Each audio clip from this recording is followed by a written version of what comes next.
¿Qué tal? Mi nombre es Artemio Pedraza. Yo soy Rodrigo Salmerón. Y estás escuchando Cuando el río suena.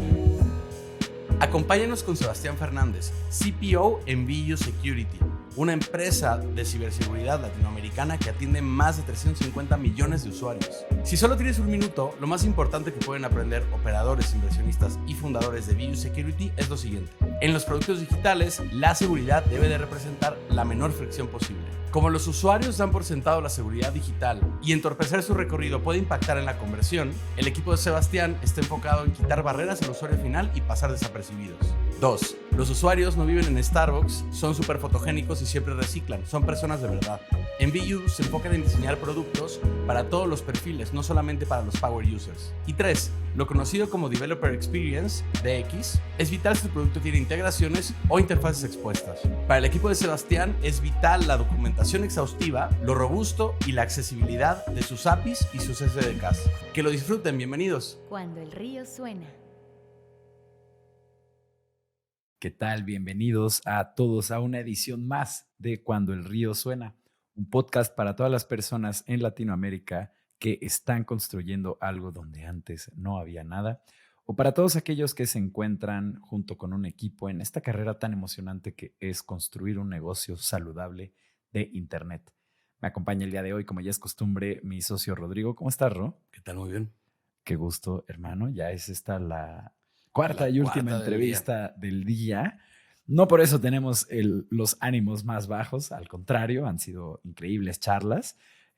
Y nos acompaña, no te hemos preguntado desde dónde estás conectado, pero nos acompaña Sebastián Fernández de VU Security. ¿Cómo estás, Sebastián? ¿Qué tal? Buenas tardes.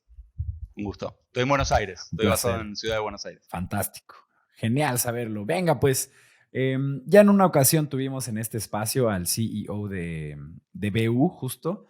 Vino por acá el buen Sebastián Stranieri a contarnos de cómo era amigo de los reyes de España. La pasamos bien ese capítulo.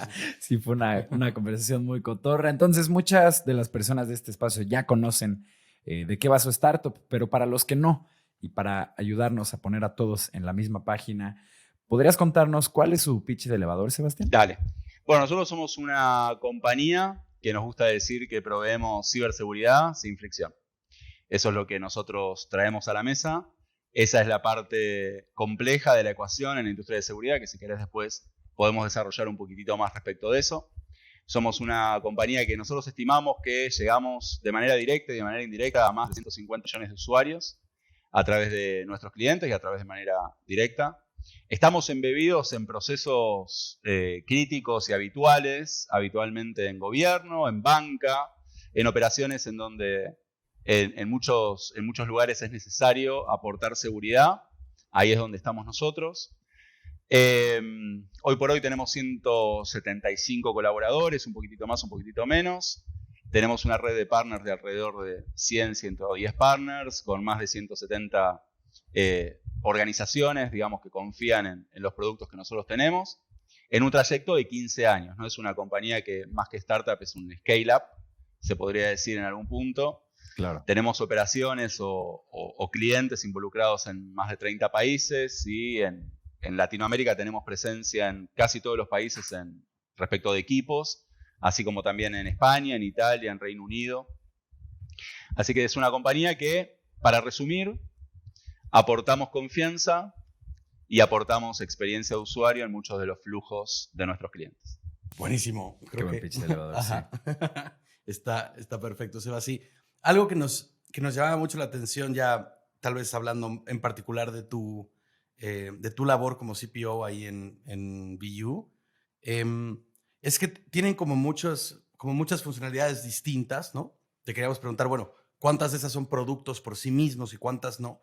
Pero también hay, como dices ahora, están embebidos en un montón de procesos que el usuario final no nota, ¿no? O sea, es algo como que sucede tras bambalinas.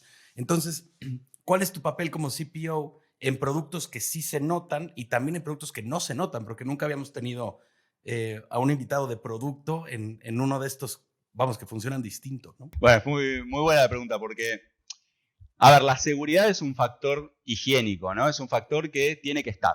Si no está, hay problemas. Si está, no se nota tanto. De hecho, la gente cuando Claro. ingresa a un banco da la seguridad por sentado, ¿no? Digo, a un banco físico, a una entidad financiera, a una sucursal, y bueno, entiende que no le va a pasar nada, digo, ¿no? Entiende que el banco es es seguro por defecto. Lo mismo si comparte sus datos con alguna otra entidad, con alguna otra organización, con un gobierno. La seguridad está ahí. Surge la seguridad cuando suele haber un problema y es tapa de los diarios, ¿no? Entonces, Exacto. ese es el primer desafío, tratar de estar, pero al mismo tiempo no estar, porque no queremos ser algo molesto, no queremos ser la persona que está parada en la puerta esperando que todos los usuarios tengan una fricción para poder ingresar. Todo lo contrario, cuando nosotros hablamos con nuestros clientes, hablamos de seguridad, pero también hablamos de conversión, hablamos de churn, hablamos de funnel, hablamos de cómo nosotros nos introducimos dentro de esa lógica, tanto sea para aprobar una transacción o para aprobar el ingreso de una identidad digital en una herramienta. Entonces, el desafío está en entender que para las organizaciones no existe tal balance entre seguridad y confianza, entre seguridad y experiencia de usuario, o entre confianza y experiencia de usuario, sino que ambas dimensiones tienen que ser maximizadas al mismo tiempo, ¿sí? Hoy por hoy los negocios no pueden resignar usuarios, resignar conversión en función de proveer mayor seguridad. Ambas dimensiones tienen que ir al mismo tiempo. Ahora, también es algo que hay muchas personas que no lo saben, pero nosotros estamos presentes en muchos de los procesos que tienen que ver con la aprobación de transferencias, por ejemplo, transferencias bancarias. Cuando se aprueban y cuando el usuario tiene que ingresar el famoso numerito, lo que se conoce como token, OTP, One Time Password, que suele ser un código de 6 o 4 dígitos, nosotros también estamos ahí, generando ese identificador. Y que pareciera ser un numerito, pero detrás tiene una lógica para poder ser orquestado y para que le pueda proveer de seguridad tanto al individuo como a la organización y asegurarse que esa transacción es de quien dice ser. Entonces, mi trabajo como CPO, como Chief Product Officer, tiene que ver con poder ser la bisagra entre esas necesidades del negocio y cómo proveemos eso a través de nuestros productos.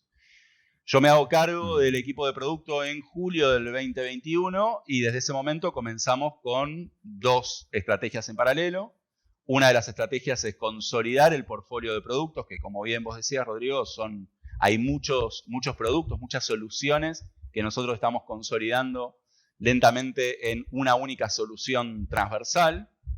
Y también comenzamos con una estrategia de llevar esos productos consolidados hacia la nube, hacia el mundo SaaS, hacia el mundo Software as a Service. En un mundo en donde, de vuelta, estamos proveyendo seguridad y por lo tanto es un cloud que tiene características distintas, si querés, a un B2C, en donde el usuario ingresa, se encuentra con la landing page y tiene que ser convencido para convertir rápidamente. Tiene que ver con un servicio que tiene su ciclo de venta consultiva, 1 a 1, en donde nosotros trabajamos la estrategia con los clientes y en ese entendimiento de la estrategia también hay información que llega desde el equipo de ventas hasta nuestro equipo de producto para poder construir el producto que se necesita o ir sumando features en función de lo que vamos viendo que es la necesidad del mercado. Entonces, en resumen, hay muchas features, hay muchos productos, pero yo estoy en producto desde hace 22 años porque lo que menos me interesa es el producto. Y lo que más me interesa es el valor que se aporta. Y el valor de lo que nosotros aportamos tiene que ver con eso que les comentaba al comienzo, ¿no? Es seguridad, experiencia de usuario y entender que en el fondo, más allá de los bits and bytes y de las features específicas, hacemos una gestión de tu identidad en el mundo digital, de tu yo en el mundo digital, en donde cada vez es más necesario porque cada vez los servicios son más nominados, son a título de una persona específica, ¿sí? Así que por ese lado va la historia. Qué interesante. Justo me recuerda mucho, y esto no tiene nada que ver con lo que hacen, pero en algún momento hablamos con una de las empresas que se acerca a cotizar nuestros servicios. Era una empresa que organizaba la producción de eventos, ¿no? Entonces, si tú tenías un aniversario, una marca o lo que sea, pues con ellos organizabas tu conferencia, tu concierto, tu festival, lo que fuera. Y justo ellos nos decían que cuando ellos mejor hacían su trabajo es cuando no se notaba en la experiencia que estaba viviendo la persona, ¿no? Mientras no vean ahí a alguien con una escalera montando algo en medio de cuando ya está la fiesta, pues estamos haciendo muy bien nuestra chamba, ¿no? Y de una manera muy, pues random, se liga con todo esto que nos mencionas, ¿no? Justo la seguridad se da por sentada en muchísimos de estos casos ya en la experiencia. Tú asumes que ya justo al momento de interactuar con un banco, todo está, tú vas a ver si encriptado o guardado donde tiene que estar o no es información que está siendo compartida con otras personas y demás. Y bueno, justo vimos que también tenía, Sebastián, un background en diseño, UX y de producto en general, ¿no? Y justo como también mencionaba Rodrigo, pues no son necesariamente una empresa que tenga un producto al cual pues el consumidor dé un feedback como directo y tengas como esta visión inmediata de cuál debería ser el siguiente paso a resolver, ¿no? Aunque sí, o sea, estoy seguro que sí, pero al mismo tiempo no tienen como este camino tradicional como podría ser una app direct to consumer, ¿no? Entonces nos preguntábamos aquí internamente cuáles son los retos de diseño que enfrenta una empresa de ciberseguridad como ustedes. Realmente me imagino que va por esta parte de pasar desapercibidos, pero pues también tienen que lidiar con un chorro de cosas como regulatorias que seguro ponen trabas. Entonces, cuéntanos un poquito ahí cuáles son los retos que enfrentan desde esta área. Bueno, suele existir la concepción de que cuando hablamos de diseño, inmediatamente a uno se le dispara la imagen del diseño visual, del diseño de las interfaces, las interfaces gráficas de usuario. Pero también es cierto que, por ejemplo, para nosotros es muy importante, como decías vos, lo que tiene que ver con compliance. Nosotros, todo lo que tenga que ver con regulación, con el manejo de los datos, con la manipulación de esa información, los flujos, nos ponen restricciones o constraints de diseño.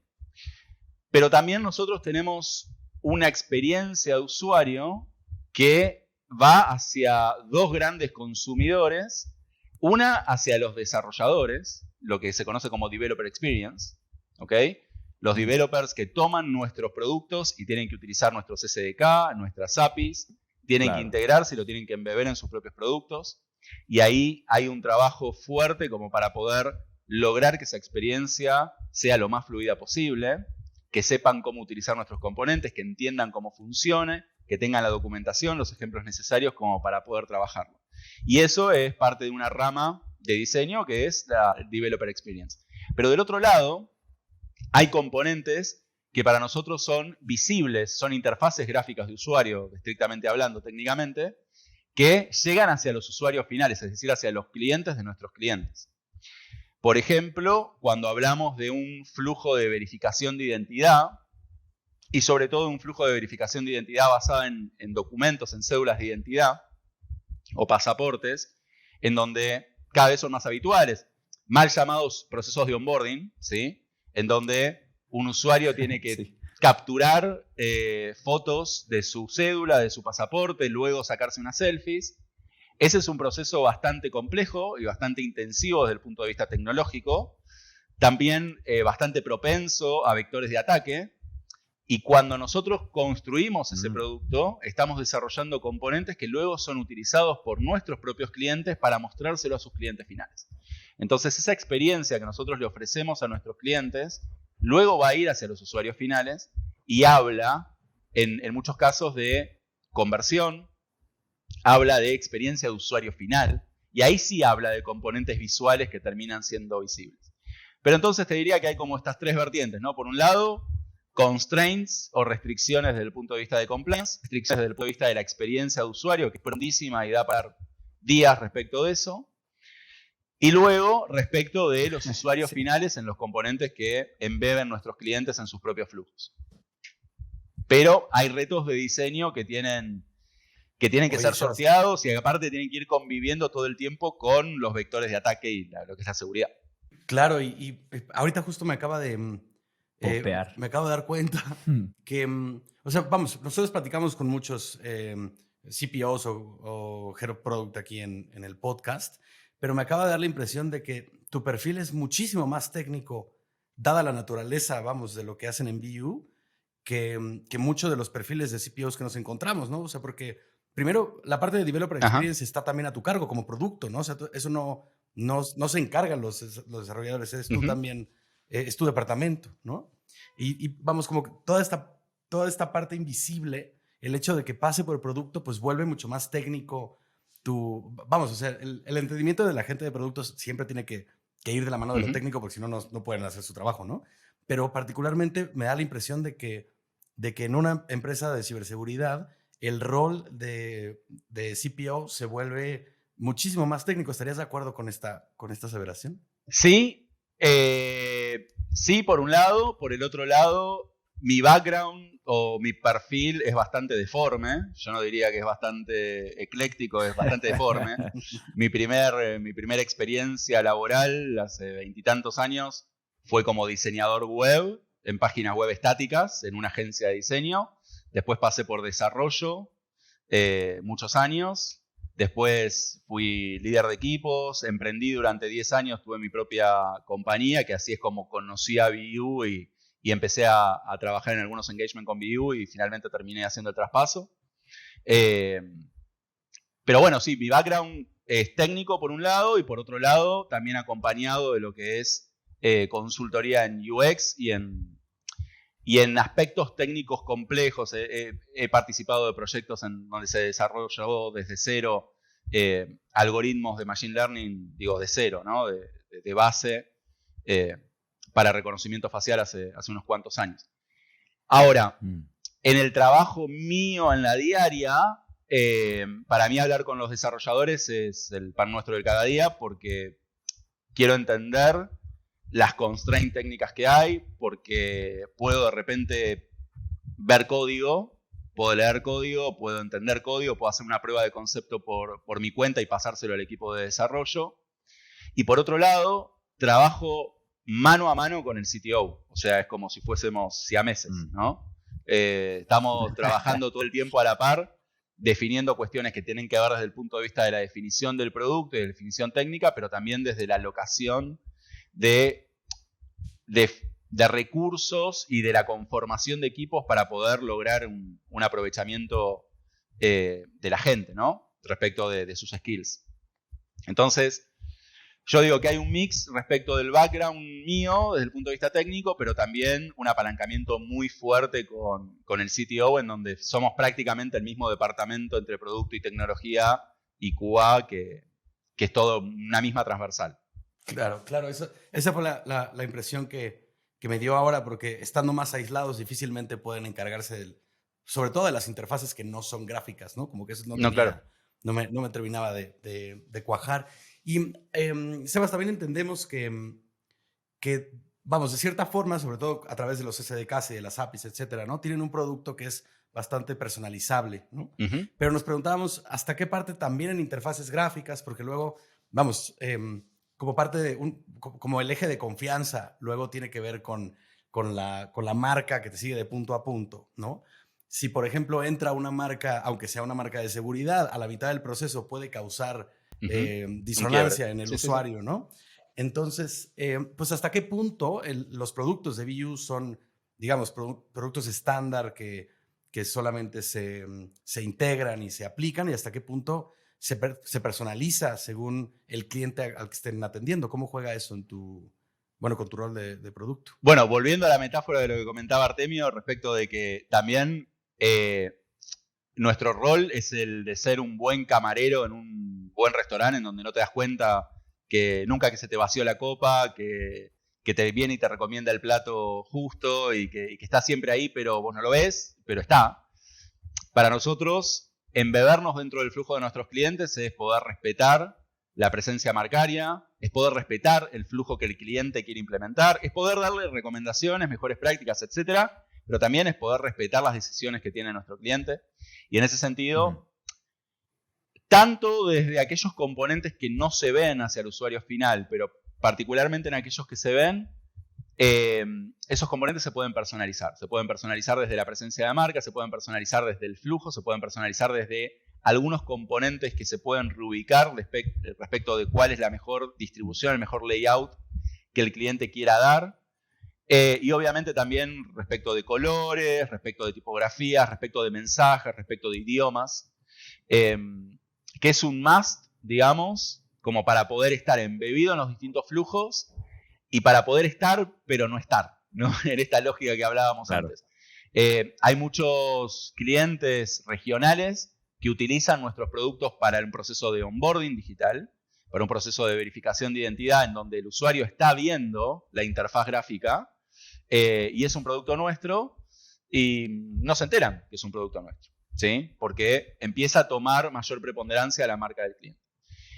Ahí es donde ese balance de que estamos hablando de seguridad, sí, pero también estamos hablando de negocio, estamos hablando de no generar esa disonancia cognitiva en el usuario, de que diga, uy, bueno, ahora apareció el policía que me viene a pedir los documentos, sino que sea todo parte del mismo flujo.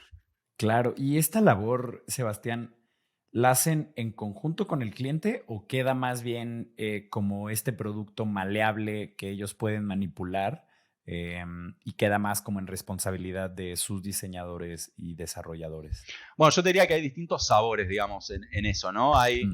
Nosotros tenemos un producto que es parametrizable, que hay muchos aspectos de la interfaz de usuario que se pueden personalizar, de la interfaz gráfica de usuario que se pueden personalizar, y hay muchos otros elementos de la interfaz desde el punto de vista de las APIs, del SDK propiamente dicho, que también se pueden personalizar.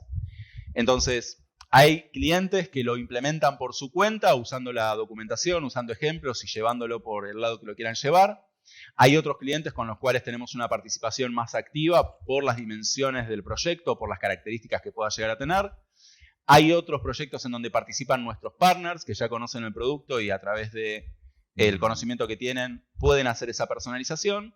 Y después te diría que hay otro sabor en donde en algunos proyectos hay clientes que nos acercan sugerencias, nos piden cambios respecto de la experiencia que estamos brindando. Nosotros la evaluamos, la tomamos dentro del producto y la volvemos la empaquetamos y la devolvemos en una versión nueva del producto. Pero te diría que tenemos todo ese espectro entre aquel cliente que lo personaliza por su cuenta y aquel cliente en el cual nosotros estamos más activos respecto de un proyecto en la diaria. Entiendo. Y dentro de este abanico de productos que tienen, Sebastián, ¿cuál considerarías que es el subproducto más complejo dentro de la compañía y por qué? Mirá, espero que nadie del equipo, de los distintos equipos de productos se enoje, ¿no? Porque lo que voy a decir puede llegar a herir susceptibilidades, pero pensalo de esta manera. Vos vas a una sucursal de un banco, ¿sí? Te vas a abrir una cuenta. Te sentás en el escritorio, le pasás tu cédula, tu documento, tu pasaporte al empleado que te está atendiendo. Ese empleado te dirige hacia otro que también toma tu documento, completa algunas cosas en un formulario, te pide una firma, te fuiste y la cuenta fue abierta. Eso es un proceso natural, normal, en donde suceden un montón de cosas que tiene que resolver, en nuestro caso, algoritmos y que tienen que resolver a través de fuerza de cómputo, que ni te podrías a pensar. Por ejemplo, yo te doy la cédula.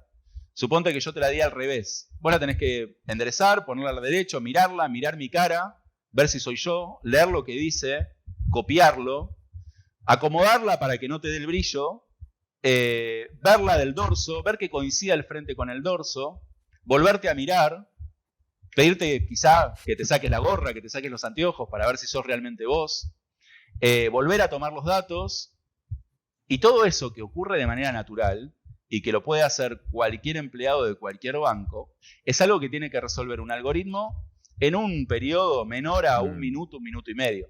Tiene que permitirle a un usuario en cualquier lado tomar una fotografía del frente de su documento, del dorso de su documento, en cualquier rotación, porque los usuarios van a seguir algunas instrucciones, pero lo van a tomar como les salió.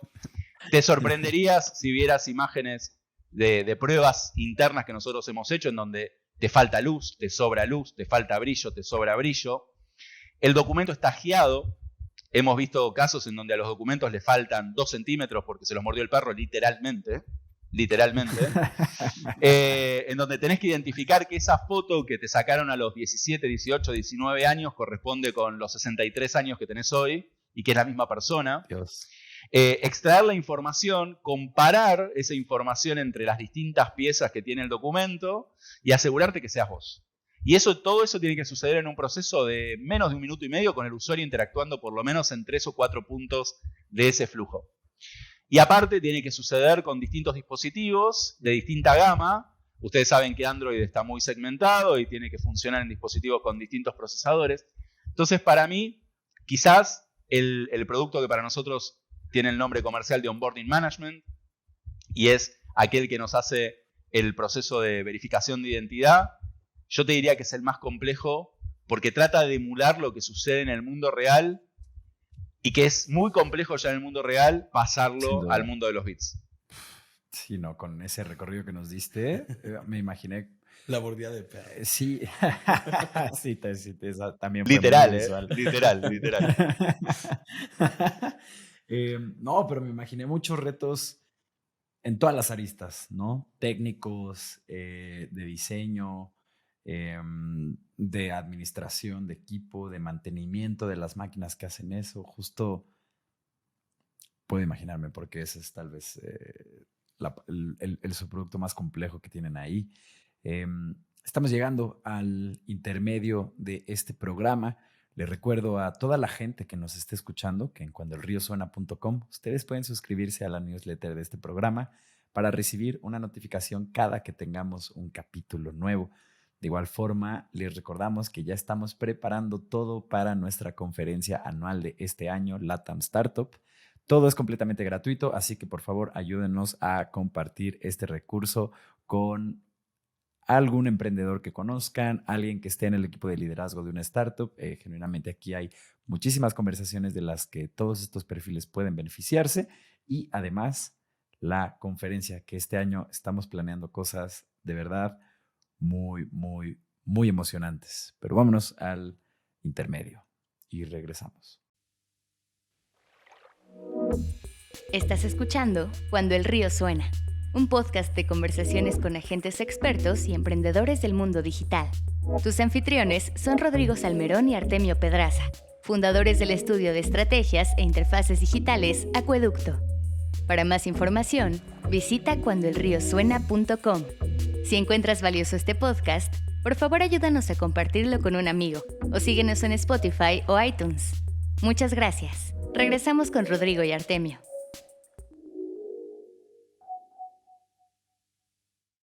Bienvenidos de vuelta a esta edición de Cuando el río suena con nuestro invitado Sebastián Fernández de VU, CPO de VU. Y claro, una pregunta importante también que tenemos que hacerte, Sebas, es ¿cuántas personas hay en el equipo de producto? ¿No? Y también en el equipo de desarrollo, porque si estás tan cerca del CPO, de una vez sacamos la cifra, porque trabajan tan pegados, ¿no? Pero, ¿cómo gestionan los distintos servicios? ¿Cuántas células de trabajo tienen? ¿No? O sea, más o menos, ¿cómo está la carga de trabajo? Porque me imagino que, que tiene su complejidad especial al tratarse de seguridad. Sí, a ver, si junto ambas áreas, entre lo que es tecnología y lo que es producto puro, producto más UX, nosotros le llamamos PUX, nosotros no, la industria le llama PUX, PUX, por producto y user experience, para que no esté al tanto del acrónimo, somos cerca de 60, ¿sí? Dentro de esos 60 dividimos equipos respecto de producto propiamente dicho, que está compuesto por los product managers, product owners y product analysts.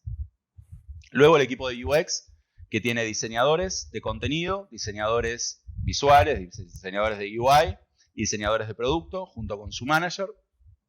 Luego los equipos de desarrollo, que tienen distintos niveles, distintos seniority de desarrolladores, junto con los technical leaders y con el líder del área de desarrollo.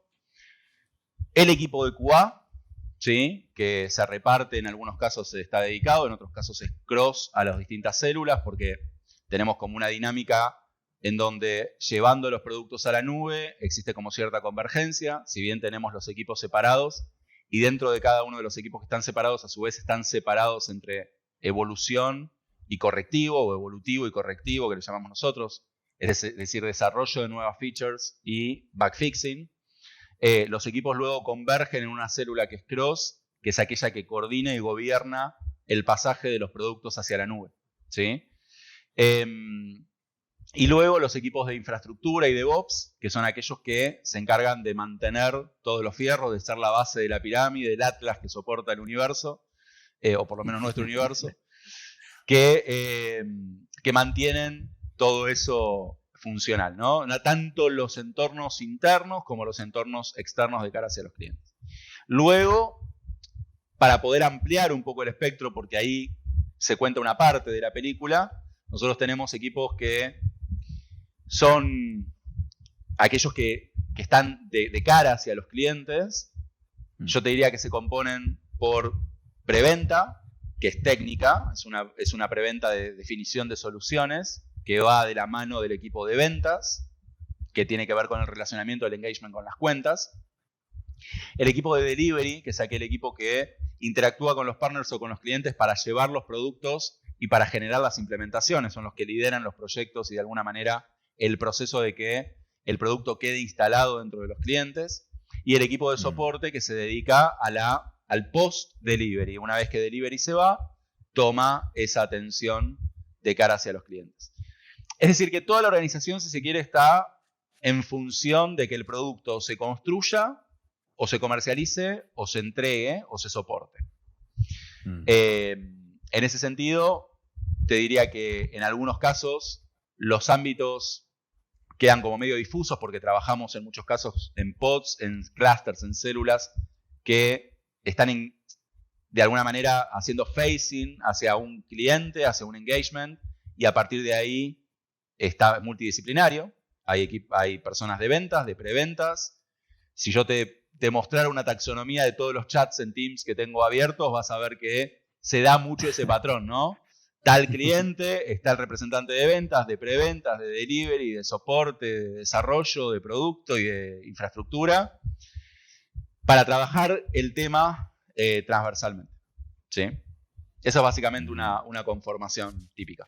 No, y nos diste una fotografía súper completa de 0 a 1 de justo toda esta organización de producto / tecnología. Sin embargo, 60 personas en todo este equipo que nos acabas de comentar. Ajá, sí, aproximadamente.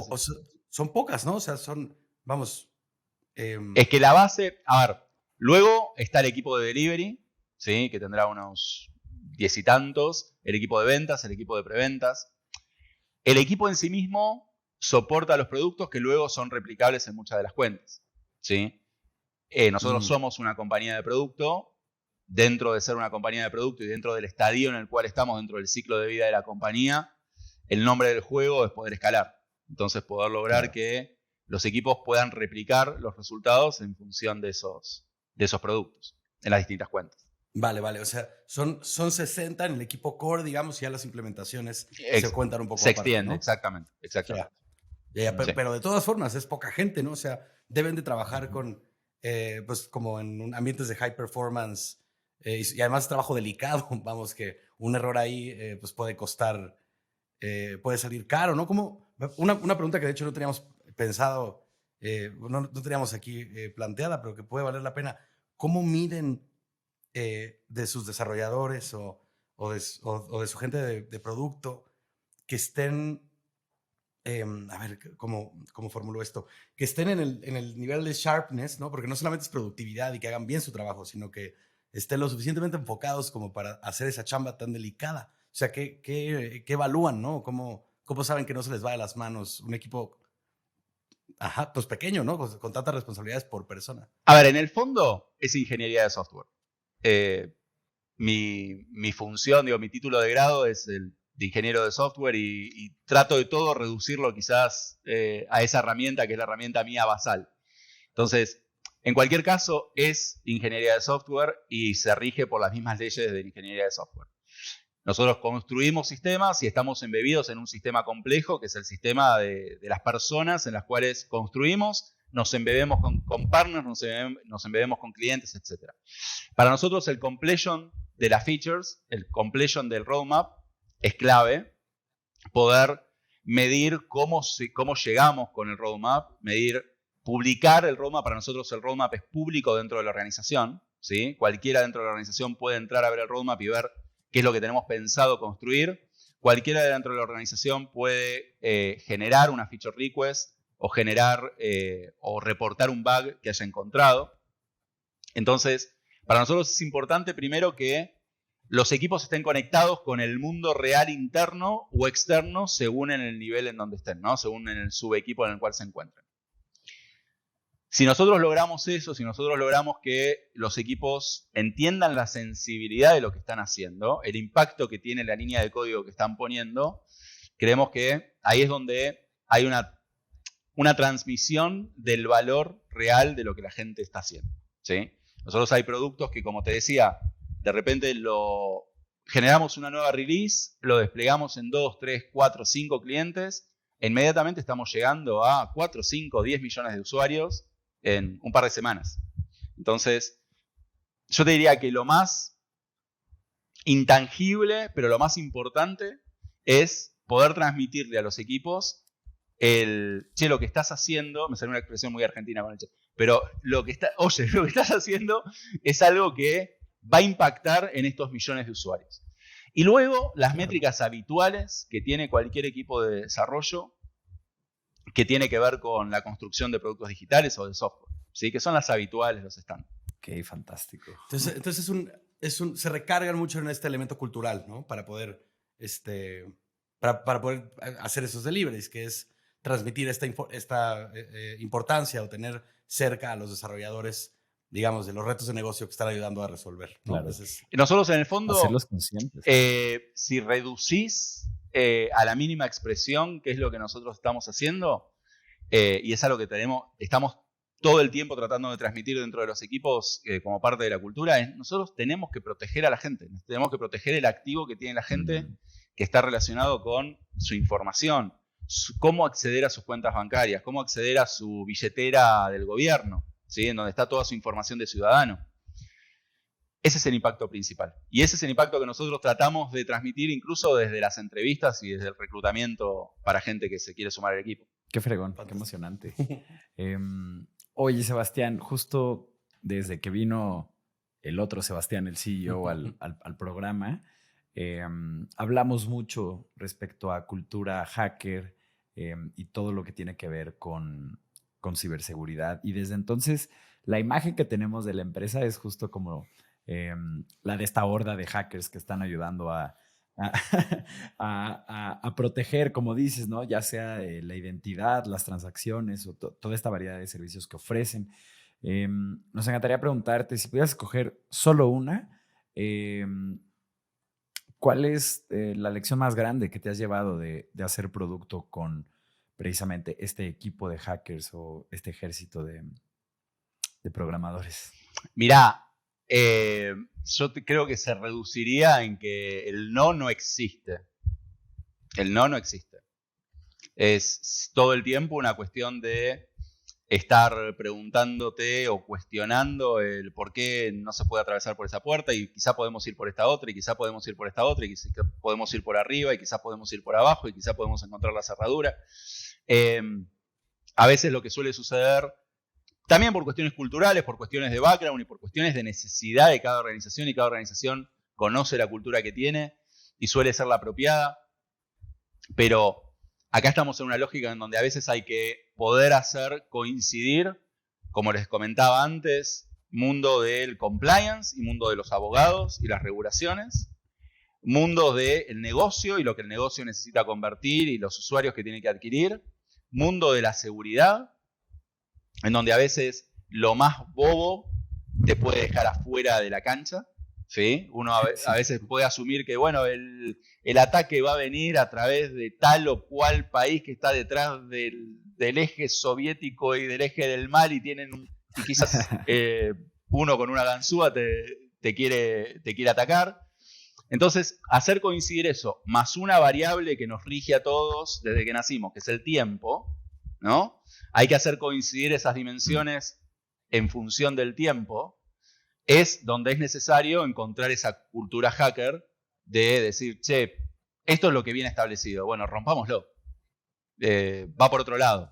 Se tiene que encontrar la salida de alguna manera.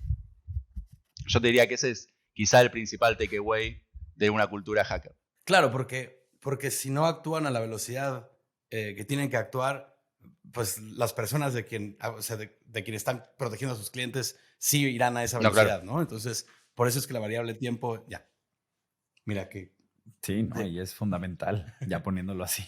Uy, te quiero festejar la explicación que me pareció bastante elocuente.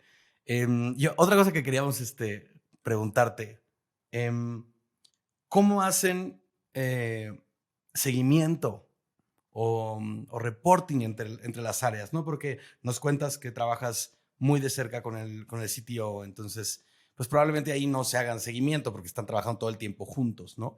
Pero ¿cómo reportan entre pues el resto de la C-Suite? ¿Lo hacen de forma síncrona? Sí, ¿cómo es eso? Por ejemplo, nosotros aquí en el estudio cada lunes y jueves tenemos religiosamente una reunión con todas las cabezas de los proyectos, cada quien de estatus, decimos como en qué está trabado uno y el otro. Nos encantaría saber pues cómo hacen ustedes como esta parte del Bueno, a ver, seguimiento. nosotros empiezo si querés de lo más formal a lo más cotidiano o informal. Lo más formal tiene que ver con que tenemos, yo te diría, 2 sesiones clave por semana. Una que tiene que ver en donde nos ponemos toda la C-Suite junta, que es una sesión ejecutiva de 1 hora, en donde pasamos agenda por cada una de las áreas respecto de los indicadores principales y también de cuáles son las cuestiones transversales que todos tenemos que atender. Y luego hay otra sesión que es los jueves, que tiene que ver con el foco más puesto en el estatus de los clientes, ¿sí? En donde la mesa es más reducida, pero también hay miembros de la C-Suite. Eso yo te diría que son aquellos que coordinan y gobiernan muchas de las acciones que se van haciendo en el mediano, corto y largo plazo.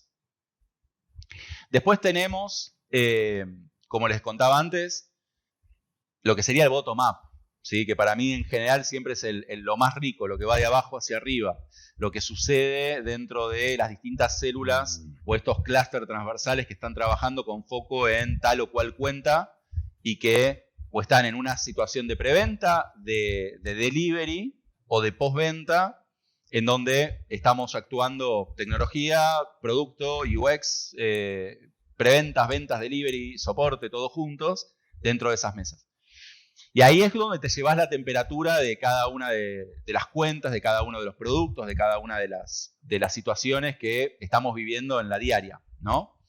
Ahora, respecto de la C-Suite, esos puntos, esos checkpoints que tenemos, suelen ser para poder coordinar decisiones más que enterarnos de cosas, ¿sí? La información suele fluir por otros medios, a través de reportes que nos compartimos entre las distintas áreas, reportes mensuales o semanales que se van distribuyendo alrededor de la C-Suite. Suelen haber temas en donde nos enteramos en esas sesiones, pero más que nada tiene que ver, bueno, hacer un catch-up de lo que estuvimos viendo a lo largo de los días y tomar decisiones respecto de esos elementos.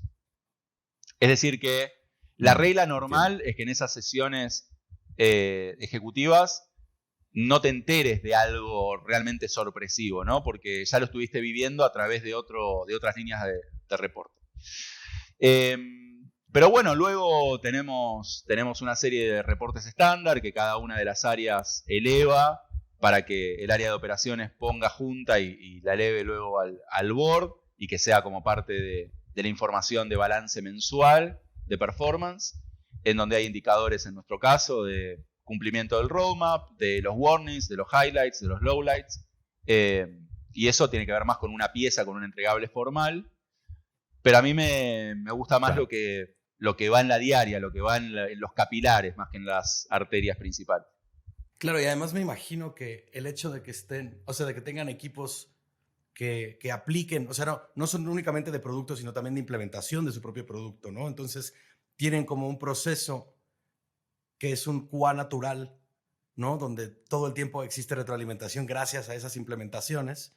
Y me imagino que eso les ha o sea, entiendo perfectamente que sean las que más te gustan, ¿no? Donde hay más data rica porque está siendo utilizado lo que producen Claro. desde producto, ¿no? A ver, nosotros, el equipo de delivery está compuesto básicamente por 2 roles, los que son los project managers y los que son los technical delivery technical managers, que también se complementa mucho con el equipo de preventa, que es un equipo de preventa netamente técnico, ¿sí? Que conocen desde el software de base hacia arriba a nuestros productos. Entonces, cuando nosotros desde producto hablamos con la gente de delivery, es probable que la gente de delivery encuentre casos de uso y subterfugios de nuestro producto que nosotros tenemos ahí mapeados, pero no son tan importantes para nosotros, pero ellos los usan todos los días. O información en donde yo mismo me encuentro hablando con alguien de delivery, ¿este parámetro dónde se configuraba? No, así. Entonces, nuestros primeros usuarios son el equipo de delivery. Los primeros, digo, en la línea temporal, ¿no? Aquellos que primero van a tomar el producto para luego dárselo al cliente y para que guiar al cliente en ese camino de implementación. Fantástico. Sí, Sí. Fíjate que ya van un par de preguntas que nos dejas. Sin posibilidad de hacer follow. Así de que, bueno, no, pues ya está dicho lo dicho.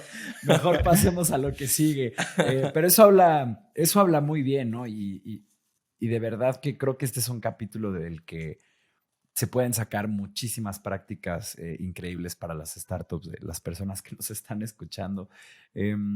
Sebastián, esta es la última pregunta del capítulo, de lo que ha sido una gran charla.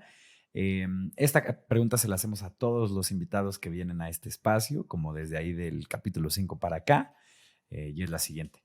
Ante los retos que enfrenta BU Security y tú como su CPO en los próximos años, ¿qué te quita el sueño? ¿Dónde están los retos más grandes que ves para tu área y cuáles son como los que más te preocupan a nivel personal? Nosotros estamos embebidos en una industria que está embebida en una sociedad y hay una tendencia respecto de lo que es la gestión de la identidad que nosotros y a toda la industria nos va a estar llevando a lo largo de los próximos años, que tiene que ver con empezar a considerar los datos que hacen a tu identidad digital como si fuese una moneda de cambio, como si fuese una moneda, como currency, ¿sí? Como algo de valor.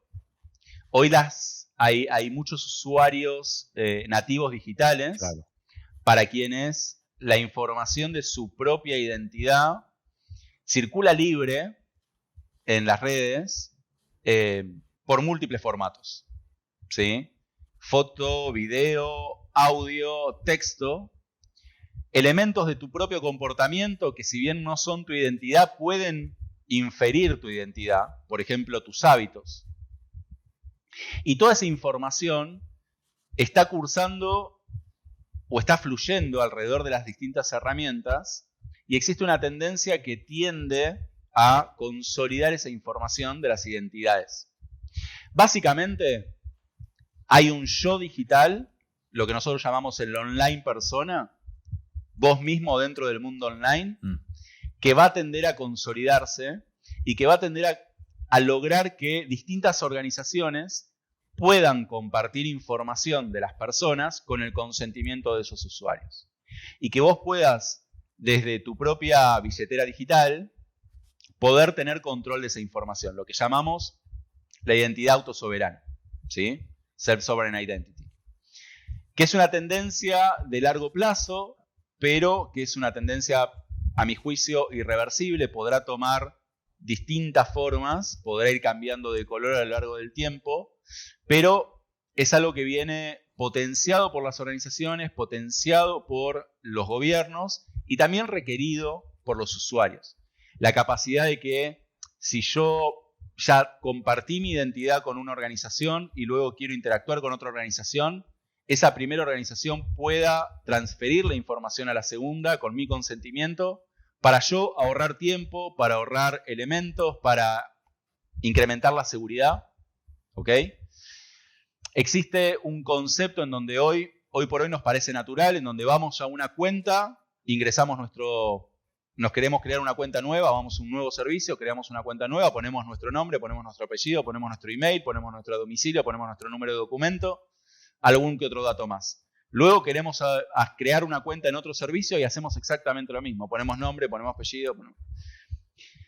Existe lo que es el login social, pero hay una evolución a ese login social que va a estar impulsado por gobiernos, que va a estar impulsado por organizaciones no gubernamentales y por organizaciones que consolidan gobiernos, en donde la tecnología ya se está empezando a conformar para poder ser segura, para poder ser ubicua y para poder lograr esto que les comentaba al comienzo, de poder aportar esa seguridad sin repercutir en la conversión, sin repercutir en la fluidez. Entonces, lo que yo imagino es que en los próximos 3, 4, 5 años vamos a empezar a ver cada vez más servicios serios, servicios que tengan que ver con cuestiones en donde la persona manipule sus activos, en donde manipule su información, gobierno, banca, seguros, salud, en donde esa información del usuario vaya fluyendo y el usuario no tenga que estar registrándose en cada sitio, ni que tampoco esté compartiéndole toda la información de un sitio al otro, sino solamente aquella que sea necesaria. Esa tendencia es la que me quita el sueño en el buen sentido, porque la industria está virando hacia ello. Nosotros desde BU como compañía tenemos que poder acompañar esa tendencia, incluso en algunos casos ayudar a nuestros clientes a poder liderarla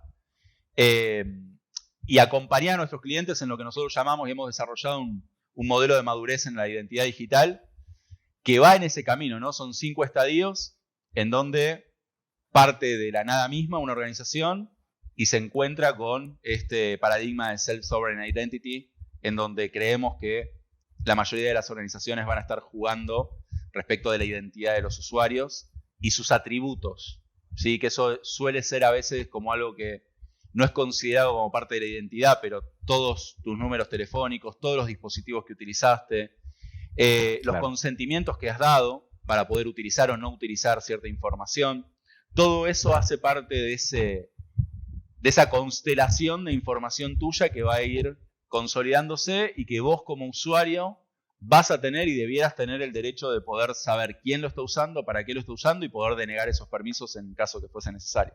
Y Sebas, ¿nos estamos moviendo en esa dirección con un sentido de control o con un sentido de autonomía, digamos? ¿Quién está poniendo? Está más distópica la pregunta, ¿no? Pero ¿a quién le interesa más ese cambio, ¿no? ¿A quien busca obtener esa data o a quien busca protegerse de... ¿no? Mirá, al usuario final, es una excelente pregunta que desde hace décadas viene la industria tratando de tener sus buenos y sus malos, si querés, sus ángeles y sus diablos. Hay una tendencia en los gobiernos europeos, desde GDPR, que es una ley que se ha sancionado varios años, que tiene que ver con la protección de datos personales, que para las organizaciones no es algo que aceita los flujos, sino que por el contrario trata de proteger a los usuarios y le pone muchas restricciones a las organizaciones, que también de manera indirecta lo pone a fabricantes como nosotros, ¿no? De la misma manera están haciendo un estándar desde los últimos años, que es el que se conoce como EIDAS, EIDAS, que tiene que ver con la gestión de la identidad digital en el mundo, bueno, de la identidad digital. Y se está legislando en el Congreso de la Legislación Europea. Está empezando a tomar forma, va por una versión 1.0, pero va a seguir evolucionando.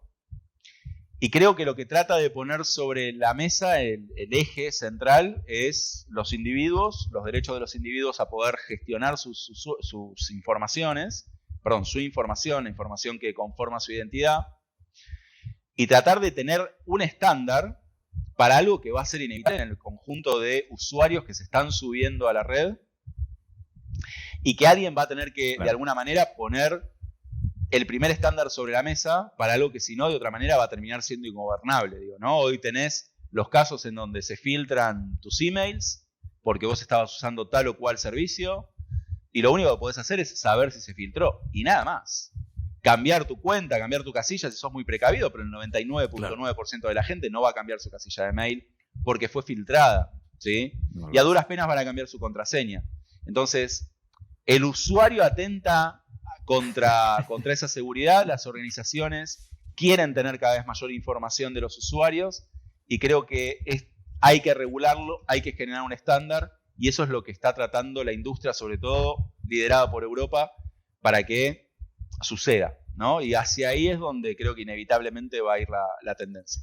Qué interesante. Justo en el último bull market que hubo del cripto hace unos años, yo tuve como la oportunidad de como introducirme a esa tecnología y como todas esas comunidades que hay en internet, y particularmente este factor de identidad digital es uno con el que juegan mucho en ese tipo de conversaciones, ¿no? Desde que tú tienes como un perfil al que se le van asociando ciertos atributos, ciertas cosas, y existe como este track record que pues está ahí en la blockchain, ¿no? Y es como inalterable de cierta forma.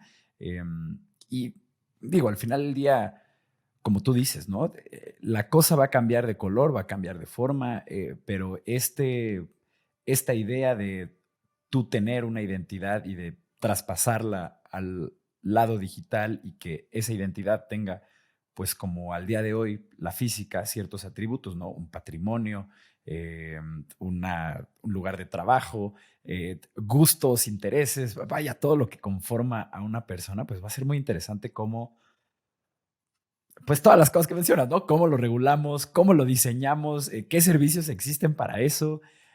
Y es algo que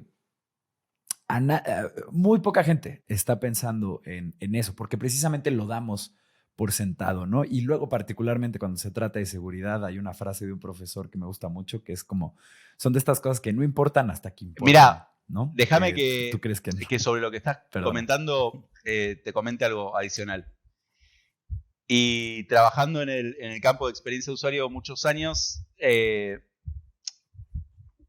me he encontrado con este sesgo. El sesgo de pensar, sobre todo en startups, en organizaciones, en aquellas que construyen productos, el sesgo de pensar que nuestro usuario es ideal, ¿sí? Es un hipster, vive en Starbucks, es sustentable, prefiere andar en bicicleta antes que andar en auto, sale bien en las fotos, es fotogénico, y ese no es nuestro usuario. ¿Sí? Nuestro usuario es real, de carne y hueso, y nuestro usuario, claro, si nosotros trabajamos en producto, tenemos que entender que a nuestro usuario le importa muy poco nuestro producto. Nuestro producto es un puente para llegar a algún lugar. Entonces, el usuario se equivoca, el usuario no quiere aprender el producto, el usuario quiere pasar hacia otro lugar, quiere obtener el valor. Nuestro usuario es el jubilado, nuestro usuario es la persona que le va a prestar 3 segundos de atención a nuestro producto, es la persona que quizás no está acostumbrada a utilizar un celular. Y esta tecnología va a tener que funcionar y tiene que funcionar para eso. Nosotros en el mundo actual, las compañías que trabajamos identidad digital, trabajamos para que un jubilado pueda cobrar su pensión. Y que a lo sumo, en el mejor de los casos, va a tener la ayuda de un hijo o de un nieto. Pero quizás no lo va a tener. En ese mundo es que vamos a tener que convivir en el mundo digital en los próximos años. Vámonos con eso. Muchas gracias, Sebastián, por venir acá a compartirnos un poco de tu experiencia y de las mejores prácticas que tienen ahí en BU. Muchas gracias, Rob, por un capítulo más. Gracias a todo el equipo de producción que hace esto posible. Y les recuerdo a todos ustedes, primero que nada, gracias si llegaste hasta este punto del programa. Y de igual forma queremos pedirte, Rodrigo y yo, con el corazón en mano, que si puedes compartir este recurso con alguien quien esté en la carrera de construir un negocio saludable de Internet o que esté apenas rascando en la curiosidad o que esté explorando ideas alrededor de emprender un negocio con tecnología en el núcleo, por favor, háganles llegar este recurso a todas esas personas. Nos vemos a la próxima. Vamos a seguir construyendo.